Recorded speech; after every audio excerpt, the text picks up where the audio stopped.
আচ্ছা মিস তন্নি, এই আমাদের দেখছি ক্লিনিকে বেশ কিছুদিন ধরে লক্ষ্য করছি যে রোগী কমে যাচ্ছে, কারণটা কি বলুন তো?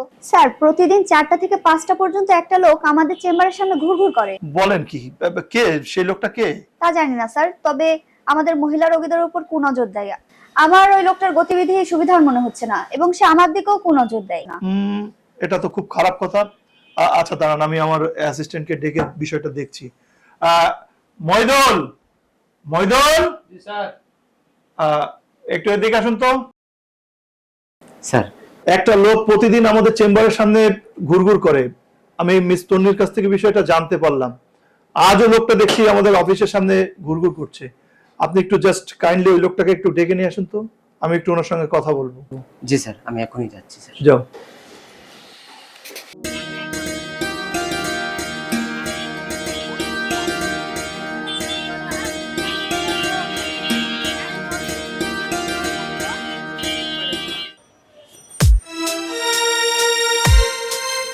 স্যার, এই যে সেই ভদ্রলোক। ঠিক আছে, আপনি এদিকে আসুন। আর তুমি তুমি যাও। ওকে। বসুন। কি ব্যাপার বলুন তো? আপনি প্রতিদিন এসে আমাদের চেম্বারের সামনে বিকেল 4টে থেকে 5টা পর্যন্ত হা করে দাঁড়িয়ে মেয়েদেরকে দেখেন, মতলবটা কি? আরে ডাক্তার সাহেব, দোষটা আমার না আপনার? কি বলছেন এসব? এখানে আমার দোষ কি? আমি কি আপনার মতো রাস্তায় দাঁড়িয়ে মেয়েদেরকে দেখি না? কচি খোকা, যেন ভাজা মাছটিও উল্টে খেতে জানে না। আপনি তো লিখে রেখেছেন। কি বলছেন এসব? আমি কি দেয়ালিকা লিখি নাকি পোস্টার বিলি করে বেড়াই যে আপনি আমাকে দোষ দিচ্ছেন? আপনারা লিখে আমাদের মতো লোকদের উত্তেজিত করছেন। দেখুন দেখুন, আপনার ভুল হচ্ছে। আরে আমি রুগী দেখে সময় বের করতে পারি না, আর আপনি বলছেন আমি লিখেছি এগুলো। আচ্ছা আচ্ছা, আমি কি লিখেছি আগে সেটা বলুন না। আপনি যান, নিজে যে দেখেন, না হলে ইনাকে, না হলে আপনার ওই অ্যাসিস্ট্যান্টকে পাঠিয়ে দেন। আমার যাওয়া লাগবে না, আপনিই বলুন, আমি আপনার মুখ থেকেই শুনতে চাই। আপনার ওখানে লেখা আছে মহিলাদের দেখার সময় বিকেল 4টা থেকে 5টা। আচ্ছা আচ্ছা, এই লেখাটার মানে কি আপনি জানেন? এই লেখাটার মানে হচ্ছে মহিলা রোগীদের দেখার সময় হচ্ছে আমার এটা। তাহলে এবার ভেবে দেখেন, দোষটা আমার না আপনার? আপনি তো ওখানে লেখেননি এটা মহিলা রোগী দেখার সময়। আচ্ছা ঠিক আছে বাবা, ঠিক আছে, আমি আমার দোষ স্বীকার করছি, ভুলটা আমার। প্লিজ আপনি এখন দয়া করে এখান থেকে যান তো, আমার ওদিকে অনেক রোগী বসে আছে, তাদেরকে দেখতে হবে। আপনি যান এখান থেকে।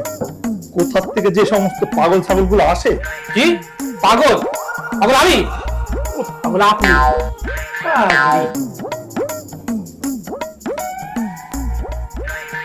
অ্যাসিস্ট্যান্ট, রোগী পাঠাও।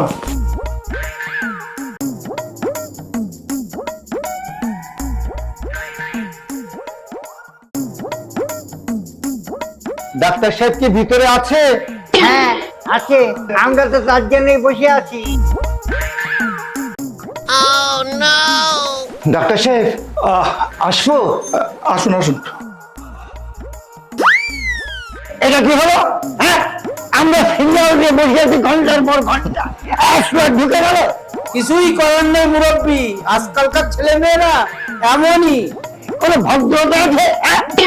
আমরা সে 1 ঘন্টা ধরে বসে আছি। আচ্ছা, আপনার সমস্যাটা কি বলুন তো? ডাক্তার সাহেব, আমার না অনেক বড় সমস্যা। সবচেয়ে বড় সমস্যা, আমি কোনো কিছু মনে রাখতে পারি না, সব ভুলে যাই। এই কারণে আজ সকালে আমার ব্রেকআপ হয়ে গেছে। আমার প্রেমিকা আমাকে দেখা করতে যেতে বলেছিল, আমি ভুলে গিয়েছিলাম। আজই সে আমার সঙ্গে ব্রেকআপ নিয়ে নিয়েছে। কারোর কাছ থেকে যদি আমি টাকা পয়সা ধার নিই, সেটা দিতে ভুলে যাই। এই কারণে মানুষের সঙ্গে আমার সম্পর্কের অবনতি হচ্ছে। আমি যদি কাউকে টাকা ধার দিই, সেটাও আমি ভুলে যাই। এই জন্য দিন দিন আমার টাকাও শেষ হয়ে যাচ্ছে। আমি শুনেছি আপনি নাকি এই সমস্ত রোগের ভালো ট্রিটমেন্ট করেন, সেই জন্য আপনার কাছে আসলাম। আমাকে একটু ভালো ট্রিটমেন্ট দিন। আপনার সমস্যাটা খুব গুরুতর মনে হচ্ছে। আমি আপনাকে ট্রিটমেন্ট দিব, ওষুধটা কিন্তু ঠিক মতো খেতে হবে। হ্যাঁ, আপনার যে সমস্যা তাতে এরপরে তো আপনি আমার ভিজিট দিতে ভুলে যাবেন। তার মানে আমার ভিজিটটা আগে দিন। আচ্ছা ঠিক আছে।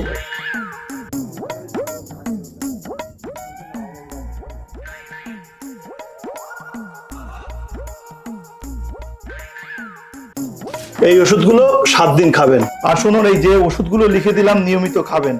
অন্তত 7 দিন পর আমার এখানে আসতে যেন আপনার ভুলটা না হয়। এই ভুলটা যদি আপনি না করেন তাহলে মনে করব যে আপনার রোগের প্রোগ্রেস হচ্ছে। ঠিক আছে? এই ওষুধে সব ঠিক হবে তো? আপনি ট্রাই করুন না, 7 দিন ট্রাই করুন, দেখবেন ঠিক হয়ে আচ্ছা যাবে। ডাক্তার সাহেব, তাহলে আমি এখন আসি। হ্যাঁ, আসুন।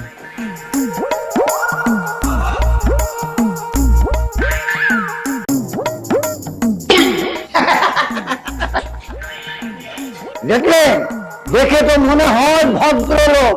ভদ্রতার কোনো লেশ নেই, বেয়াদব কোথাকার। আমার আপনার সিরিয়াল আসেন।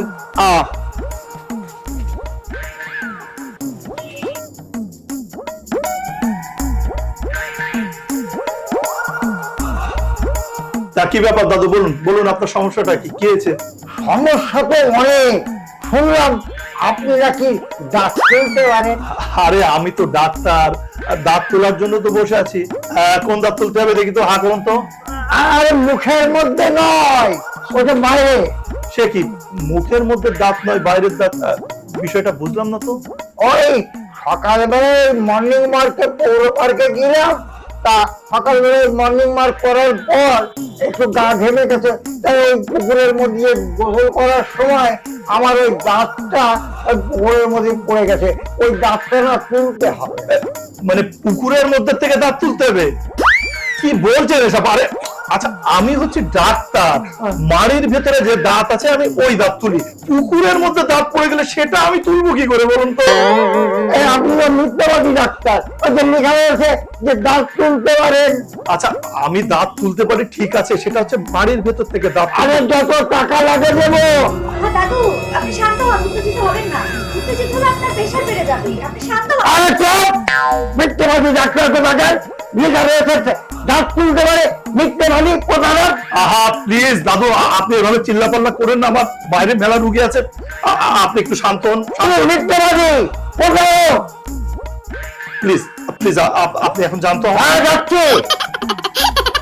কি যন্ত্রণা! এরকম রুগীও কি হয়?